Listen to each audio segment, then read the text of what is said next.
네, 안녕하십니까 여러분. 최성현입니다. 자, 이제 강의 시작하겠습니다. 우리 강의는 이 교재로 진행을 할 거예요. TV 코어 2판. 자, 이 교재로 진행할 텐데 일단 뭐 제가 앞에 이렇게 띄워놓은 것처럼 이렇게 교재를 올려놓고 이 교재에 있는 내용을 저랑 같이 그대로 보시면서 그림도 같이 보시면서 필요한 것들을 그대로 적어드릴 테니까 그대로 그냥 같이 적으시면서 여러분들이 보시면 좋겠어요. 그리고 필기노트를 이렇게 구매하신 분들 다 계실 텐데 이 필기노트는 여러분 제가 여기 쓰는 내용들 있죠. 그 내용이 여기 다 실려 있어. 그러니까 사실 이것만 정리해도 충분히 여러분들 실력을 다 높일 수 있거든요. 그래서 이 교재는 여러분 필기하는데 많이 활용을 하시고 제가 최종적으로 요약 강의라는 걸 나중에 하게 될 거예요. 그러니까 핵심 정리 강의죠. 그때 이 교재로 진행할까 합니다. 그러니까 제가 필기했던 것들을 가지고 일단은 뭐 그림 이런 거 다 배웠다고 생각하니까 그때 가서는 그냥 이 필기노트만 가지고 쭉 정리하듯이 강의를 할 거예요. 알겠죠? 자, 그러면 지금 강의는 일단 이 교재를 중심으로 보도록 할 테니까요. 이 교재를 딱 꺼내놓으시고 필기 중간중간 하시면서 연습장 꺼내놓고 옆에서 이렇게 싹 하시면서 최종적으로 깔끔하게 정리된 것만 교재에 이렇게 적으시면 좋을 것 같아요. 알겠지?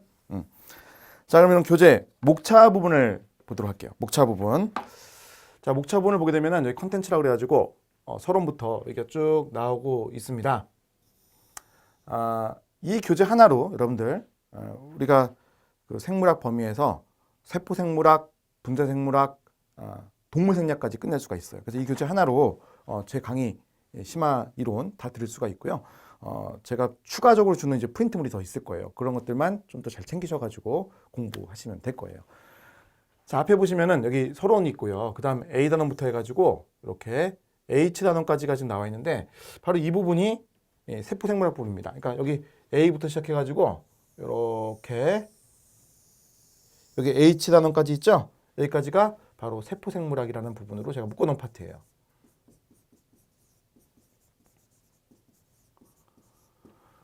자, 세포 생물학, 분자 생물학, 동물 생리학, 식물 생태 진화 분류 그렇게 나눴을 때 세포 생물학이 이 부분이다.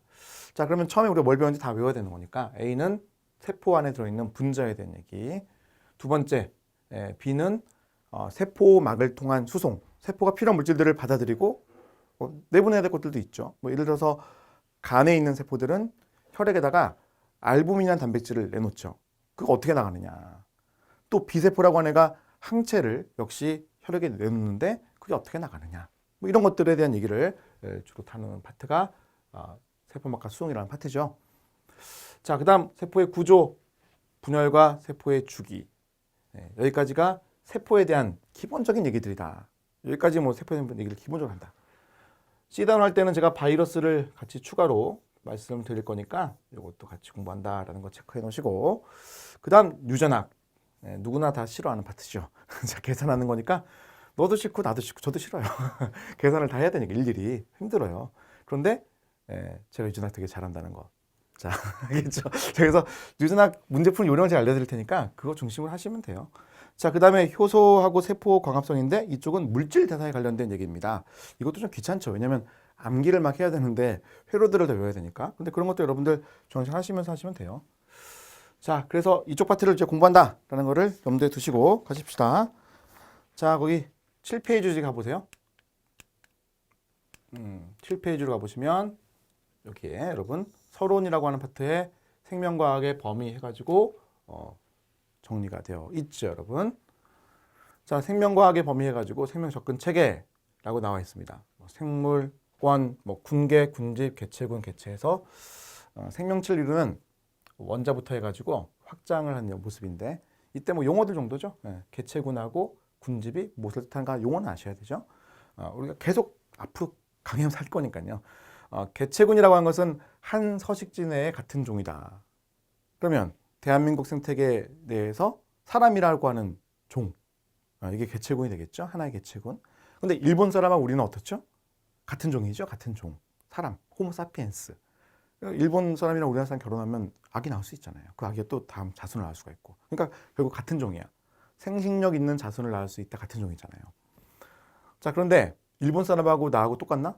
기분 나쁘지. 같은 사람인데 기분 나빠. 왜? 걔는 키도 작고 눈도 좀 우리보다 좀 찢어진 것 같고 그런 느낌이잖아요. 그치? 자, 그러니까 어떻게 돼요?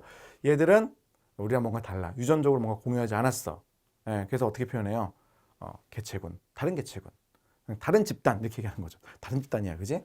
그래서 생물학에서 개체군이라는 말은 흔히 집단이란 용어로 다 씁니다. 집단. 그러니까 뭐 집단 유전학 그러면 개체군 유전학이야. 알겠지? 이런 식으로 표현한다. 자, 그다음 군집. 자, 군집은 그렇게 많이 쓰는 표현은 아니지만 뭐 생태학은 잘 다루죠. 서식지에 살고 있는 모든 종들이다. 그러니까 대한민국 생태계에 살고 있는 모든 종 그러면 바로 군집이 될 수가 있겠죠. 자, 이런 용어 정도를 체크하고 넘어가면 돼요. 자, 다음은 생물의 진화의 과정에서 3영역 체계를 얘기했어요. 3영역 체계는 여러분들 뭐 시험에 너무 잘 나온 얘기들이니까 이 3영역 체계의 특징들을 뭐 암기를 꼭 하셔야 되겠죠.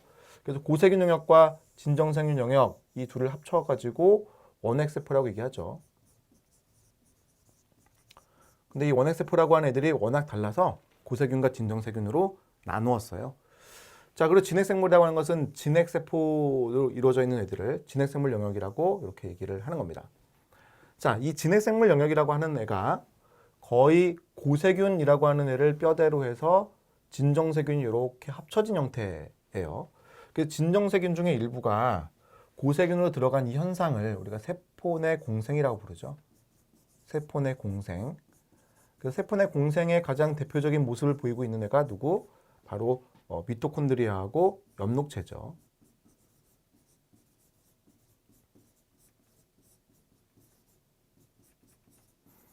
미토콘드리아라고 하는 것은 동물세포와 식물세포가 다 가지고 있고 엽록체는 주로 식물세포 쪽만 가지고 있다라고 보시면 되는데 그때 진정세균들이 고세균들이 발달해 가면서 진핵세포가 되었을 때 살짝 같이 끼어들어가지고 새로운 진핵생물 영역이라고 하는 것을 만들었다. 오케이? 자, 그래서 아래 이제 보면은 요 분류 체계를 살짝 볼 수가 있는데 지구에 최초의 원시 생명체가 있었을 것이고 예로부터 이렇게 발달을 해간 모습이죠. 고세균이 있는 가운데 일부가 진핵생물 영역으로 간 거예요. 자, 진정세균은 처음부터 갈라졌죠. 자, 그래서 3영역 체계를 나눌 때 이렇게 우리가 3영역 체계를 구분합니다. 얘들을 3영역 체계로 얘기를 한다. 자, 얘들 말고 여러분 바이러스 들어봤지? 바이러스? 바이러스는 여기서 봐서는 바이러스는 난 이리로도 안 갈 거야. 니들은 세포로 가라. 니들은 세포로 가. 난 세포가 아니야. 하는 바이러스가 있습니다. 그래서 바이러스를 우리가 따로 얘기하는 거죠. 제가 C 단원 가면은 얘들을 구분해서 설명을 드리는 거예요. 요 고세균은 잘 다루진 않지만 Z 단원에서 다루지만 얘들을 이제 분류하는 게 그 세포의 구조에서 다룬 얘기들이죠. 자, 그 중에 진핵생물 영역이라고 하는 애가 좀 더 발달을 해가지고 다양한 생물들을 만들게 된 거지. 그때 원생생물이 이렇게 됩니다. 원생생물이 이렇게 이게 원생생물이죠. 원생생물. 그래서 보면은 여러 가지 막 적혀 있는데 그 중에 조류라고 하는 애들이 발달을 해서 식물이 된 거죠. 식물. 식물 분류 체계에서 얘들 나누고 또 공부를 해가야 돼요. 자, 그리고 균계도 있죠, 여러분. 균계.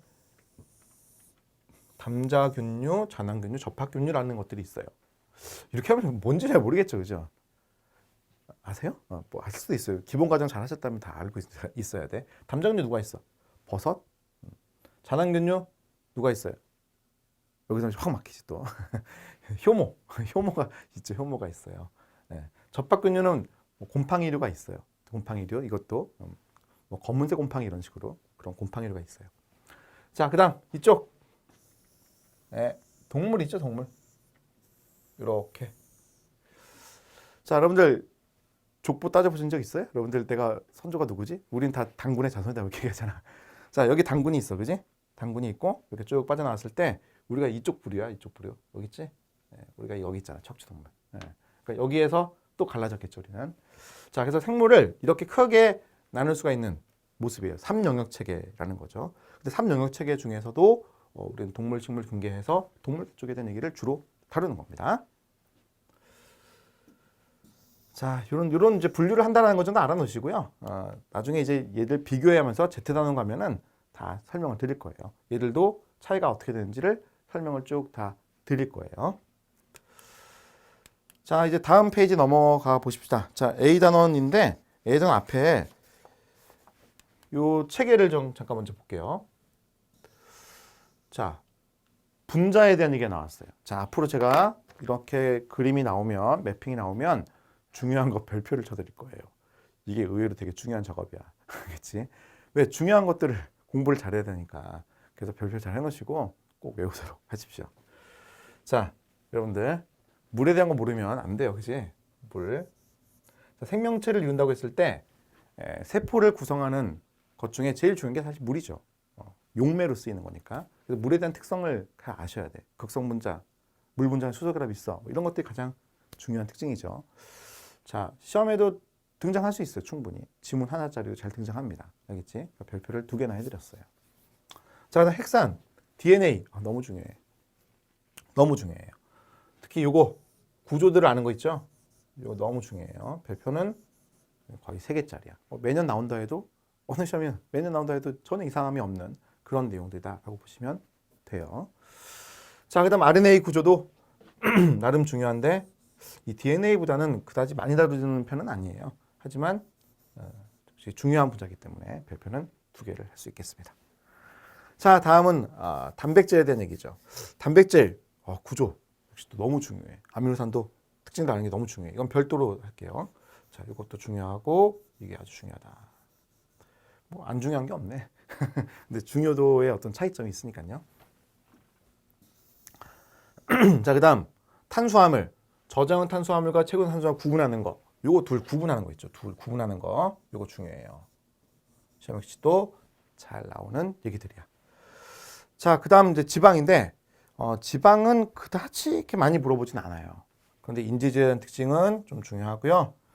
그다음 아래 포화 불포화 지방 구분하는 거 요거 좀 중요해. 특징으로 봤을 때는. 자, 그래서 제가 별표 칠한 것들이 있죠. 이런 것들 꼭 외운다. 알겠지? 자, 비타민 역시 중요해. 비타민 특징 아는 거 중요하다. 자, 필수 영양소들 체내에서 합성이 안 되기 때문에 외부에서 먹어야 되는 물질을 필수 영양소라고 하죠. 자, 그때 비타민들 상당히 중요하다. 결핍됐을 때 어떠한 현상이 나타나는가 외워놔야 되고 암기해야 되고. 비타민 C가 부족해. 그럼 콜라겐이 합성이 안 돼. 콜라겐 합성이 안 되니까 결합 조직이 약화가 돼. 결합 조직이 약화가 되니까 막 갈라져 피부가. 그래서 어떻게 돼? 피가 날 수도 있어. 그런 병을 괴혈병이라고 부른다. 그러니까 이런 식으로 암기를 해놔야 되는 거야. 자, 그래서 앞에 마인드맵을 제가 한번 봤어요. 이게 머릿속에 탁 떠올릴 수 있으면 제일 좋아.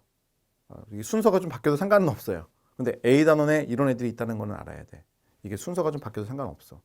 처음에 물이 있었지, 핵산이 있었지, 그 다음 단백질, 그리고 탄수화물, 그 다음 지방, 그 다음 무기질, 비타민, 무기질 이렇게 있었어.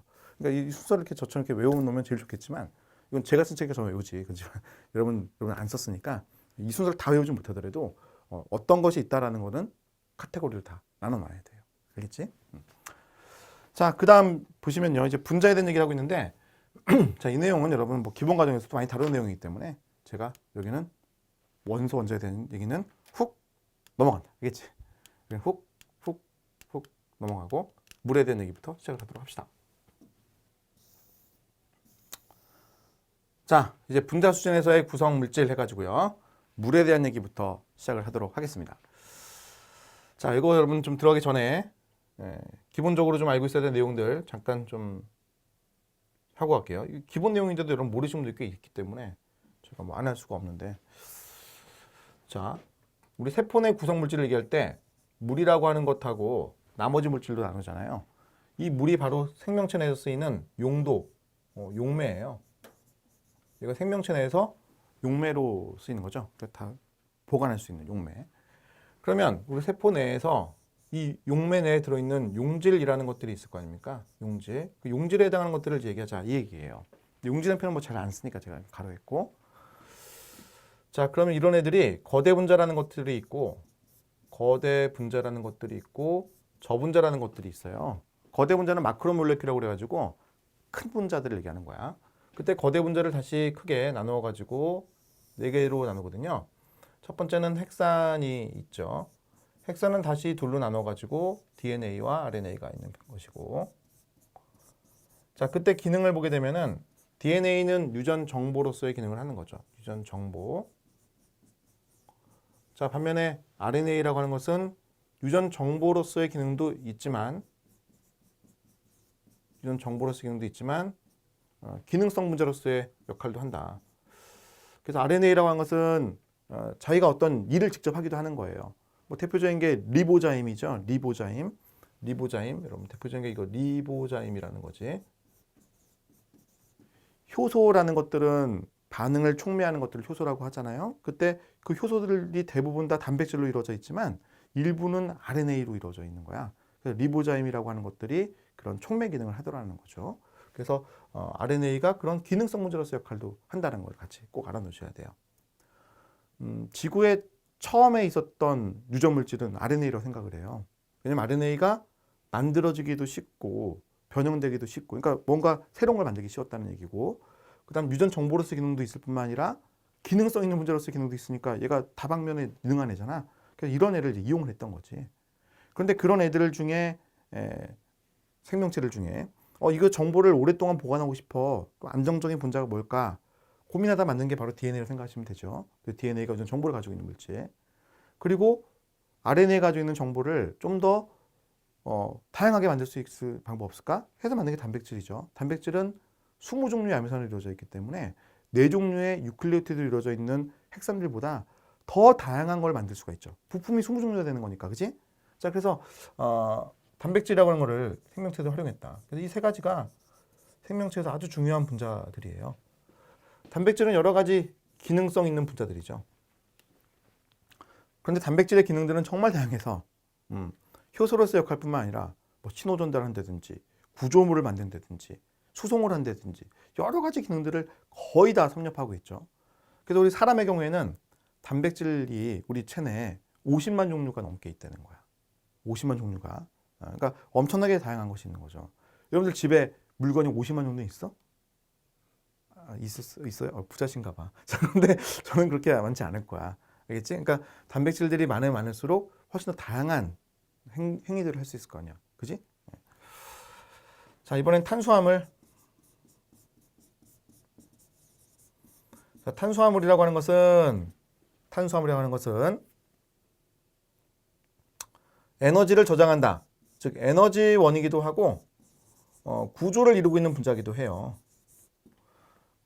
그래서 에너지원, 우리 체내에서 뭐 운동한다고 했을 때 탄수화물 태워가지고 에너지원을 활용을 하잖아요.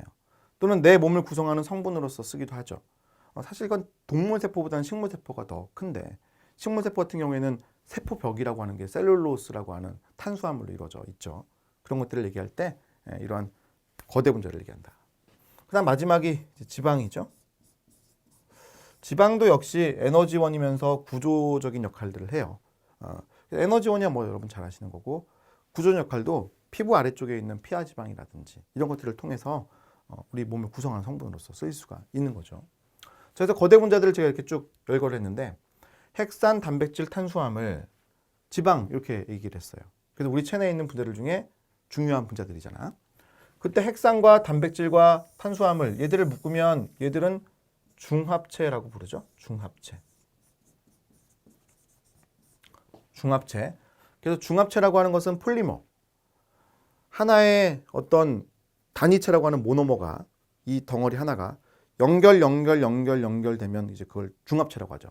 소위 탈수 축합 반응이라는 현상에 의해서 연결이 쭉 되는 건데, 그 연결이 되고 나면은 얘가 꼬여 입체 구조가 만들어져. 그래서 그 구조 때문에 어떤 기능을 한다는 거죠. 예를 들면 여러분 DNA가 어떤 구조죠, 여러분? 이중 나선 구조잖아요. 그러니까 DNA가 이중 나선 구조이기 때문에 그 이중 나선의 형태에 맞춰서 전사인자라든지 이런 단백질들이 결합을 함으로써 전사를 일으키죠. RNA를 만드는 일을 할 수가 있는 거예요. 그러니까 그 이중 나선의 구조를 잃어버리면 그건 DNA로서의 성질이 없어지는 거예요. 그래서 얘들은 중합체라고 하는 것은 그런 입체 구조가 되게 중요하기 때문에 우리가 이제 강의할 때 얘들의 구조가 어떻다 이런 얘기를 계속 하는 거지. 알겠어요? 자, 그래서 얘들은 중합체를 이룰 때 유클레오티드가 연결이 되어서 폴리유클레오티드라는 중합체를 이루고, 핵산들, 단백질은 아미노산이라고 하는 것들이 연결되어 가지고 폴리펩타이드라는 걸 만드는데, 그 폴리펩타이드 또는 폴리펩티드가 입체적인 구조를 가지고 있잖아요.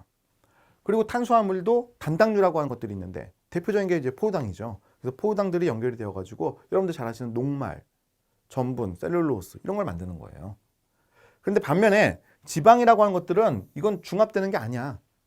얘들은 자기끼리 그냥 모이기만 할 뿐, 뭐 어떤 물론 구조를 있긴 하지만 입체적인 구조를 이렇게 복잡하게 가지지 않는다고. 이런 애들을 우리가 집합체라고 하지. 집합체. 자기들끼리 막 모이는 애들이에요. 그래서 중성지방, 여러분 중성지방들이 모이면 어떤 형태가 돼요? 생소하죠. 왜? 없으니까. 그러니까 중성지방들은 뭉쳐 있을 뿐이야. 그냥 지방세포 안에 또는 망울 안에 이렇게 모여 있는 형태라고. 그런 것들을 잘라가지고 우리가 에너지원을 쓰느냐, 아니면 피하지방 구성하는 데 쓰느냐, 뭐 이렇게 달라질 뿐이죠. 근데 약간 독특한 게 이제 인지질이야. 그래서 인지질이 아까 출제한다고 했던 건데, 인지질은 소위 양쪽성 분자이기 때문에 얘들이 마주보는 이중추를 형성하면 막을 형성할 수가 있잖아요. 그러니까 이게 출제가 잘 되는 거야. 구조적인 게 있으니까. 자, 그리고 나머지가 저분자겠죠, 여러분? 저분자. 그래서 저분자에 대한 얘기가 누구? 바로 비타민하고 무기질이 이렇게 있는 거죠. 오케이? 자, 이렇게. 자, 그래서 여러분 이렇게 어떤 일을 한다라는 것들을 좀 구분해 놓을 필요가 있어. 비타민 주로 조효소로서 효소들의 반응을 촉진하는 역할들을 하는 게 특징이야. 그래서 조효소, 이 비타민이 없으면은 문제가 생겨요. 뭐 대표적인 게 뭐가 있을까? 비타민 K? 예, 아까 비타민 C 했으니까 비타민 K 볼게요. 비타민 K라고 하는 애가 부족하잖아요. 그럼 우리 몸에 혈액 응고가 잘 안 돼. 그러니까 혈액 응고가 잘 안 되니까 위험할 수 있잖아요. 그 이유는 비타민 K라고 하는 애가 프로트롬빈이라고 하는 애가 간에서 만들어지거든요. 그 프로트롬빈이라는 애를 만들 때 비타민 K라는 게 필요해요. 없으면은 그게 안 만들어져. 그럼 프로트롬빈이 없으면은 그것이 나중에 혈액에서 트롬빈이라는 물질로 바뀌면서 혈액 응고를 일으키게 돼 있는데 그게 안 될 수 있다는 거죠.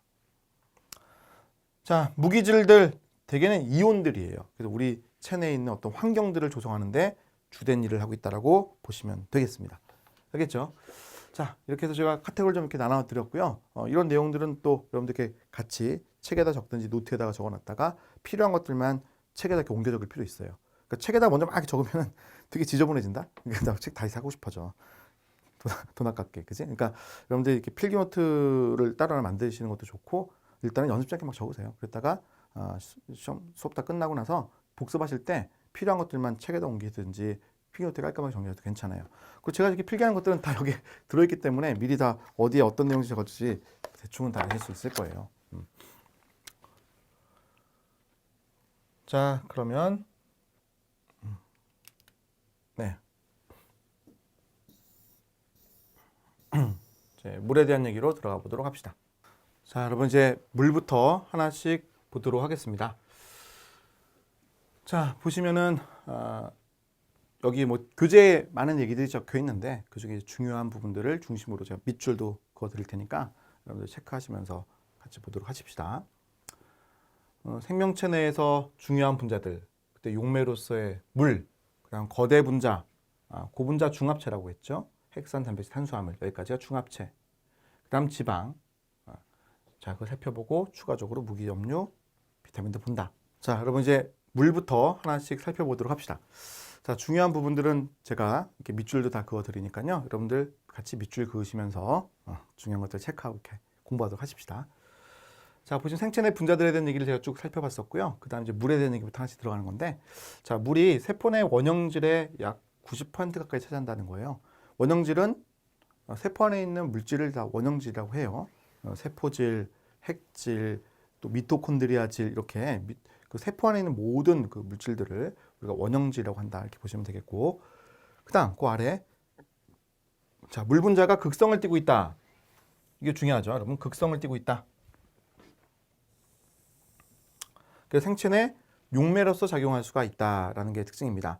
그러니까 이제 그 생명체 내에 있는 많은 분자들이 다 극성 띠고 있기 때문에 물과 함께 잘 어울릴 수가 있는 거죠. 그러니까 물이라고 하는 애가 용매가 된다라는 얘기예요. 그다음 두 번째는 이겁니다. 물 분자끼리 수소결합을 형성한다라는 게 특징이죠. 그래서 물 분자들끼리 수소결합을 형성하니까 워낙 이게 결합력이 세지죠. 수소결합 하나는 약하지만 뭐 다수가 있게 되니까 상당히 강해집니다. 소위 이제 물 분자 하나가 주변에 있는 물 분자 4개하고 동시에 수소결합 형성을 해요. 그러니까 하나가 이렇게 물 분자가 있으면은 그 주변에 물 분자가 하나, 둘, 셋, 넷 이렇게 해가지고 얘들이 각각 수소결합을 형성, 요 뒤쪽으로 또 형성 이렇게 되거든요. 자, 그렇게 되다 보니까 상당히 강한 결합이 나오더라라는 거죠.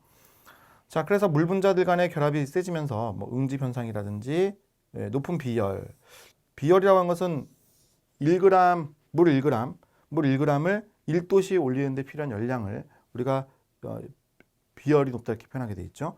소위 이제 물의 비열을 얘기하면은 1칼로리죠. 1칼로리라고 하는 것은 물 1g을 1도씨 올리는 데 필요한 열량을 우리가 1칼로리라고 명령을 내린 거죠.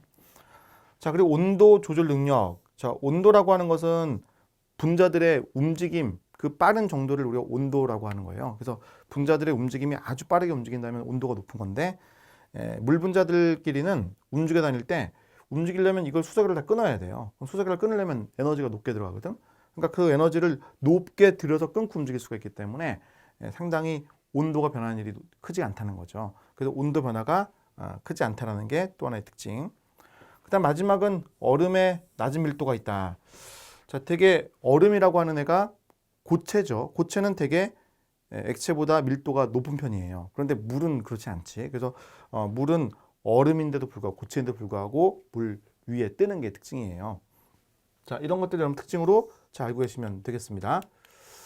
자, 그래서 보면은 여기 그림에 뭐 물 분자들 간에 수소결합 형성하는 모습이 나와 있을 거예요. 이 물 분자가 지금 보이고 이들 간에 지금 수소결합이 형성되는 모습 보이죠. 근데 수소결합이 이렇게 하나가 아니라 주변으로 이렇게 세 개가 일반적으로 더 있을 수가 있거든요. 그러니까 수소결합이 동기에 이제 네 개가 있는 모습인 거죠. 산소하고 수소 간의 그런 결합인 거예요. 그지? 이쪽 산소, 이쪽 수소가 결합할 수 있다고. 자, 여기 보시면 사도시에서 밀도가 높다는 말이 또 나와 있죠. 생명체라고 하는 건 탄생에 영향을 줬다. 즉 얼음이 밀도가 낮고 사도시인 액체 물에 뜨게 되기 때문에 수중 생물들이 물 속에서 살 수가 있는 거예요. 그지?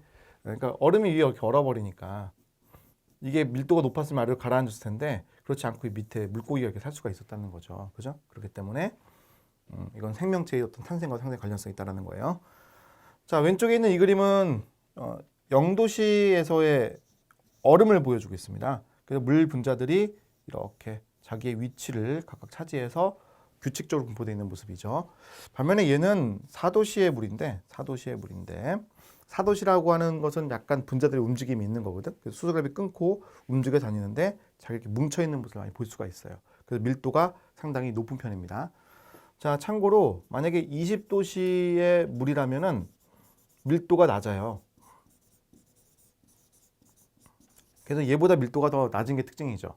그래서 여름철에 20도씨에 가까운 물은 위에 있게 되고 4도씨에 가까운 물은 아래쪽에 있게 되죠. 그래서 여름철에 위쪽의 물이 좀 뜨겁고 아래쪽의 물은 차가운 이런 뭐 깊은 호수나 바다 속에서 그런 현상들을 우리가 볼 수가 있죠. 그죠?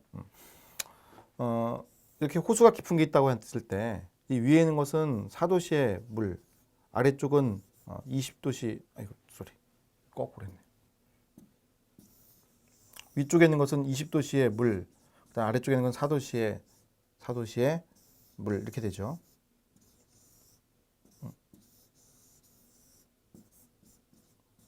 그럼 온도가 훅 변하는 어떤 포인트가 있어. 그러니까 이게 온도가 서서히 떨어지는 게 아니라 이게 살짝 가다가 갑자기 훅 가. 그러니까 훅 떨어져. 자, 이런 지역을 우리 뭐라고 하지? 수온 약층이라고 하지.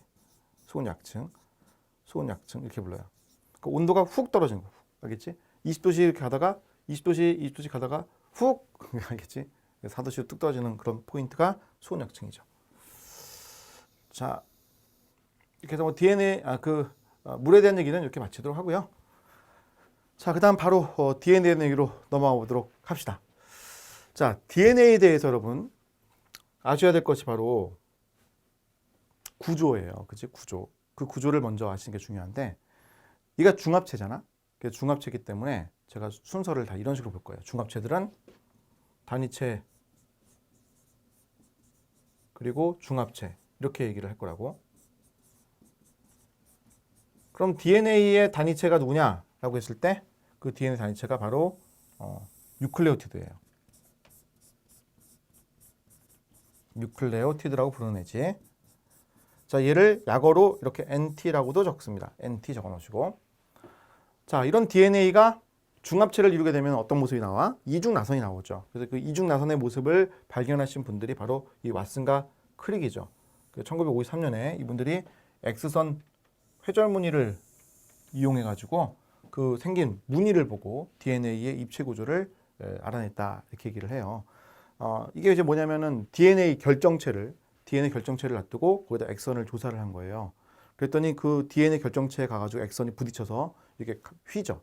거기 핵도 있고 하니까 이게 휘어요. 그 휘어지는 각도가 각각의 분자에 따라 다른데 그게 이렇게 엑스레이 필름에 뒤에 현상돼 나온 거야. 그럼 역으로 그거를 역추적해서 분자들의 위치들을 잡아본 거죠. 그렇게 해서 우리가 구조를 밝혀낸 것이 특징입니다. 자, 그래서 구조는 이제 뒤에 가서 보도록 하고요. 자, 그다음 아래. 자, DNA가 단위체라고 했는데 그 단위체가 이런 원소들로 이루어져 있다. C, 탄소, 수소, 그다음에 산소, 질소, 인으로 이루어져 있다. 그때 이 인이라고 있는 것이 들어있는 게 특징이다. 그러니까 다른 그 분자들도 탄소, 수소, 산소는 많아요. 그런데 질소라든지 인 이런 것들은 다른 분자 모두 갖고 있는 건 아니거든. 그러니까 생명체를 이루는 분자들 중에. 그래서 인이라고 하는 것이 생명체를 이루는 분자 중에 핵산이 가지고 있는 주요한 원소예요. 그래서 저건 꼭 알아두셔야 됩니다. DNA가 인으로 되어 있다는 게 특징. 자, 다음. 자, 유클레오티드가 단위체다. 꼭 아셔야 되는 내용이고. 유클레오티드가 단위체다. 자, 이루어져 있는 분자를 볼 때 인산과 오탄당과 염기로 이루어져 있다라는 것이죠. 자, 인산과 오탄당과 염기로 이루어져 있다. 자, 먼저 그림을 잠깐 이건 보면요. 자, 여기 아래쪽에 살짝 보면 그림이 이렇게 있죠, 여러분. 그림. 자, 지금 보면요. 이 박스 쳐놓은 얘가 바로 유클레오티드라고 하는 애죠. 유클레오티드라고 하는 애고 이거를 약어로 NT 이렇게 적을 수가 있습니다. 자, 그때 세 부분으로 이루어져 있다. 인산기하고 오탄당하고 염기 이렇게 되는 것이죠. 그때 질소염기. 자, 질소라는 것은 이제 들어가 있으니까 질소를 붙여가지고 질소염기로 하기도 하고 그냥 빼서 염기라고 하시는 분도 많고. 그때 이 질소염기하고 이 오탄당을 이렇게 묶으면 이걸 바로 유클레오시드라고 얘기를 합니다. 유클레오시드. 자, 그러면 여기 이제 오른쪽에 확대된 모습 봅시다. 질소염기라고 하는 것들을 구분을 해놨어요. 크게 피리미딘과 퓨린으로 나누었죠. 자, 피리미딘이라고 하는 것들은 이런 육각형의 모양들을 우리가 피리미딘이라고 얘기를 합니다. 자, 피리미딘은 약어로는 Y라고 적습니다. Y. 자, 밑에 보면은 피리미딘 종류가 나와 있죠. 하나가 시토신, 두 번째가 티민, 세 번째가 우라실 이렇게 세 개가 있어요. 그때 티민이라고 하는 것은 DNA만 가지고 있고 우라실은 RNA만 가지고 있는 게 특징이죠. 그래서 DNA인지 RNA인지는 T가 있는지 U가 있는지를 보면은 쉽게 알 수가 있는 게 특징이죠. 자, 그리고 모양새가 비슷한데 이 그림을 그릴 수 있으면 제일 좋습니다. 자, 그런데 일단은 먼저 구분하는 게 필요하니까 여러분들이 구분할 때, 자, 이 방법 이용하면 괜찮아요. 여러분, 알파벳 순서로 생각합시다. 알파벳 순서. C하고 T하고 누가 앞에 있습니까? C가 앞에 있잖아요. 자, 그리고 얘를 구성하는 분자를 가만히 보면은, 자, 이 부분에 큰 차이가 있는 거거든요. 그러니까 이 부분의 차이는 요 둘을 구분하는 요소고, 요 둘을 먼저 구분할 건데, 요 N하고 O가 차이가 있죠. 자, 알파벳 순서에서 N하고 O하고 누가 먼저 있죠? N이 먼저 있잖아요. 그치? 자, 그래서 이렇게 외우자고요. C하고 T가 있는데, 여기에 N 또는 O가 있는 거거든요. 위쪽에. 12시 방향에. 그때 N이 있으면 뭐예요? 시토신 하시면 돼요. 알겠죠? 자, 그게 여기도 적용돼. 자, 보시면 퓨린이 있죠, 퓨린. 자, 퓨린은 육각형, 오각형으로 되어 있는 모습이 퓨린이라고 불리는 애야. 약어로는 R이라고 적어요. R. 이 둘을 그냥 R이라고 표현할 수 있다. 묶어가지고. 자, 근데 얘가 아데닌, 얘가 구아닌이야. 그럼 둘의 차이점 또 보시면 어디가 차이가 있지? 여기 차이가 있죠. 그죠? 똑같아. 자, 아데닌 A, 구아닌 G. 자, A하고 G하고 누가 더 알파벳 순 앞에 있어? A가 앞에 있지. 자, 이거 N하고 O하고 누가 앞에 있어? N이 앞에 있지. 자, 이렇게 외우시면은 여러분이 그래도 좀 더 편하게 외울 수가 있는 길이 있어서 제가 이 12시 방향에 있는 것들을 가지고 한번 구분을 해드렸어요. 알겠죠? 자, 그러면 질소 염기라고 하는 것들은 이 5종류가 있는데 DNA는 5개 중에서 시토신, 티민, 아데닌, 구아닌 이 4개 중에 하나가 이 위치에 있게 되는 거고 RNA는 CUAG 중에 하나가 이 위치에 있게 되는 것이지. 그지? 자, 그 다음 마지막 여기 아래쪽에 보시면 오탄당이 좀 보이는데, 자, 오탄당이라고 하는 것은 데옥시리보스라고 불리는 애가 있고, 그 다음 리보스라고 불리는 애가 있죠. 그래서 데옥시리보스라고 하는 것은 여기 보시면 2번 탄소에 산소가 없어. 그리고 얘는 2번 탄소에 산소가 있지. 그래서 옥시젠이라고 하는 게 여기 있다고, 옥시. 그게 없으니까 이게 디옥시죠. 그죠? 디옥시. 그래서 디옥시 리보스라고 부르는 것은 산소가 없는 애. 2번 탄소 없는 애. 이쪽은 있는 애예요. 자, 주의할 것은 3번 탄소라고 하시면 안 돼. 3번 탄소는 둘 다 OH가 있죠. 그래서 이걸 하시면 안 돼. 알겠죠? 자, 이제 밑에 보면요. 여기 살짝. 자, 유클레오시드라고 하는 걸 얘기했죠. 유클레오시드. 자, 유클레오시드라고 하는 것은 아까 누구였지? 요거. 염기하고 오탄당 요 둘만 있으면 유클레오시드였죠. 그러면 요 염기 자리에 얘네들이 오는데, 얘들이 올 수가 있는데, 얘들이 온다고 했을 때 어떻게 분리는지 한번 얘기를 해볼게요. 자, 유클레오시드인데 오탄당과 염기랑 구성되어 있잖아요. 근데 만약에 A가 왔어? 그럼 아데노신이야. 그리고 G가 왔어? 여기에 G가 왔어? 그럼 어떻게 돼? 네, 구아노신이야. 그러면 요 퓨린들이 오면은 노신이라는 말로 끝나죠. 아데노신, 구아노신 이렇게. 알겠지? 그 다음 티미딘이라고 하는 게 있지. 시티딘이라는 말도 있고. 그러면 얘가 이 위치 오게 되면 뭐예요? 티미딘. 얘가 이 위치 오게 되면 시티딘이라고 부르는 거예요. 그래서 무슨 딘 이렇게 끝나죠. 그러면 여러분 우라실이 저 위치 오면 뭐라고 불릴까? 우라실이 오면은 우리딘으로 불리는 거예요. 알겠죠? 우리딘으로 불리는 거예요. 그래서 얘들은 지금 보시면은 피리미딘들이니까 이렇게 명령한 거죠. 자, 하나 더 나가 볼게요. 자, 얘를 쓰면은 그냥 이렇게 불러도 괜찮아. 아데노신, 구아노신, 티미딘, 시티딘. 이런 것들은 전부 다 얘를 중심으로 사실 얘기를 해놓은 거라고. 리보스. 그런데 만약에 얘라면 이게 있다면 그때는 유클레오시드 이름이 달라져. 어떻게 달라질 것 같아? 자, 디옥시란 말이 붙으면 되는 거예요. 어떻게 돼요? 디옥시 또는 데옥시 아데노신. 나머지는 안 적어도 되겠죠, 여러분? 데옥시 구아노신, 데옥시 티미딘, 데옥시 시티딘, 데옥시 우리딘. 알겠죠? 이렇게 사실 부르는 게 정확한 표현이야. 그런데 관용적으로 디옥시를 안 적고 그냥 DNA에서도 아데노신, 구아노신, 티미딘, 시티딘을 많이 불러요. 관용적으로. 그래서 좀 정확하게 불려고 싶으면 나누는 거고 관용적으로 그냥 그걸 크게 신경 쓰지 않고 그냥 쓰더라라는 겁니다. 그럼 시험 어떻게 나올까? 이런 게 참 힘들죠, 그죠? 이렇게 할 수 있고 저렇게 할 수 있어. 그럼 시험에서 어떻게 하라는 거냐 보고, 그지? 자, 시험에서는 관용편으로 나옵니다. 알겠죠? 그래서 그냥 티미딘 이렇게 얘기를 한다라고 보시면 돼요. 제가 알려드린 것은 이런 거 혹시 보실까봐 추가로 보실까봐 말씀드렸어요. 나중에 공부하다 보면 볼 수 있죠, 충분히. 자, 여기 이제 보십시다. 자, 인산기는 전하를 띠고 있잖아요. 음전하를 띠고 있기 때문에 pH가 7인 용액에서 음전하를 가지고 있는 게 특징이다 라는 겁니다.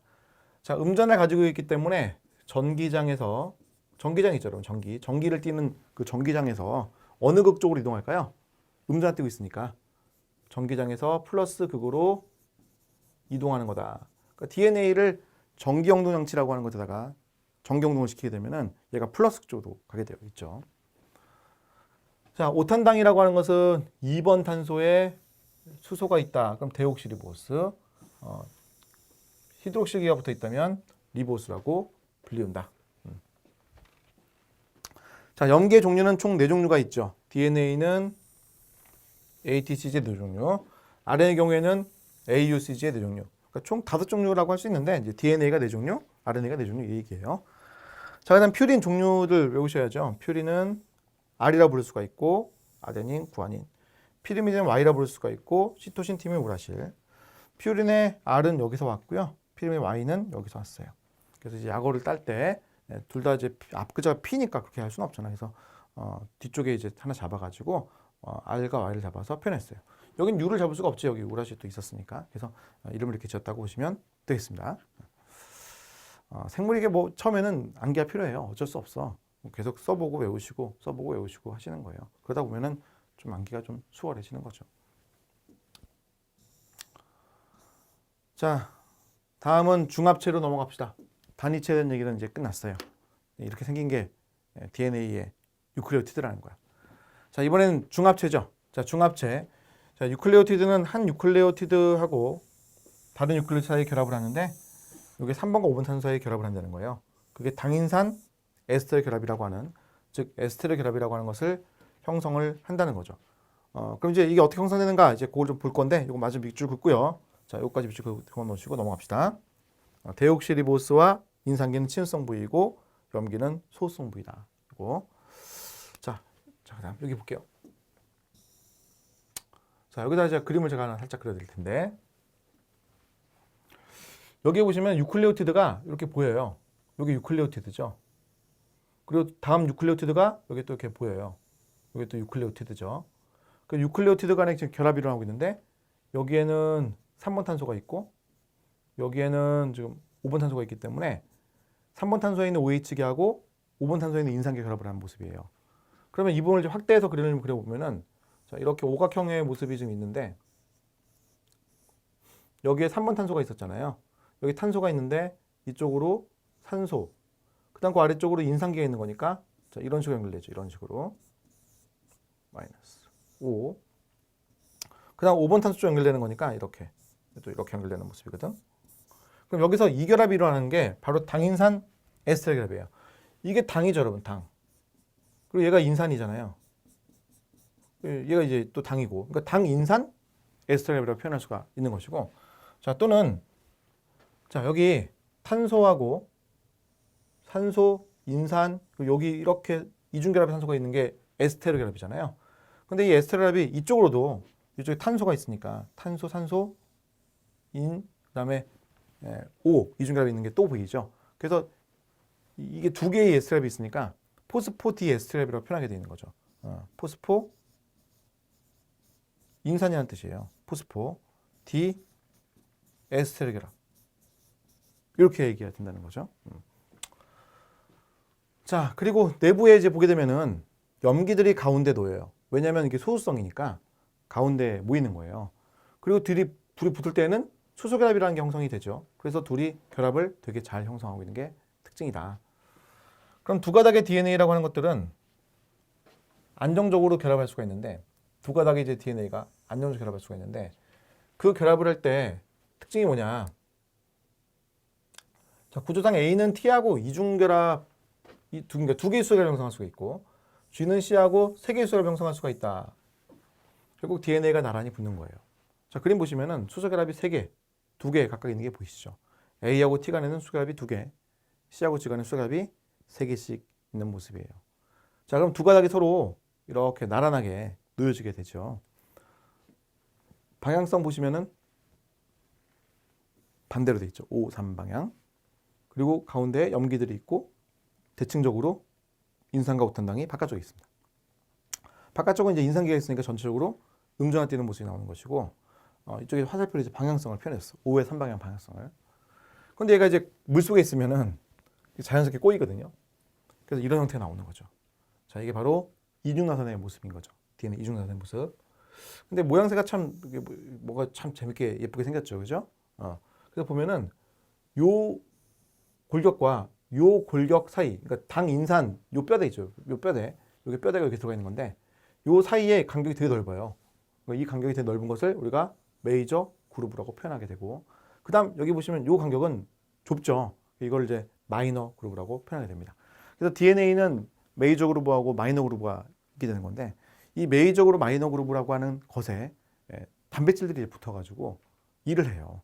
DNA의 정보를 이용을 해서 RNA를 만든다고 했을 때 전사인자라고 하는 애들이 붙어가지고 DNA 정보를 읽게 되는데 그 읽을 때 바로 이 부분에 잘 붙거든요. 그러니까 전사인자가 바로 이런 메이저 그루브 이런 데 잘 붙어요. 자, 그렇기 때문에 이런 구조가 상당히 중요하다. 우리가 이제 공부할 때는 상당히 중요하다. 이렇게 보시면 되겠습니다. 자, 아래에 내려보시면 샤가포의 법칙이라는 표현이 나왔어요. 자, DNA가 이중나선을 이루고 있을 때 만족하는 법칙이에요. 그러니까 샤가포의 법칙은 이중나선일 때 이거 만족해요. 이중나선일 때, 두 가닥이 만져볼 때. 자, 그래서 A하고 T의 숫자가 같고 C하고 D의 숫자가 같더라는 거를 밝혀낸 거죠. 샤가프라고 하는 분이. 예.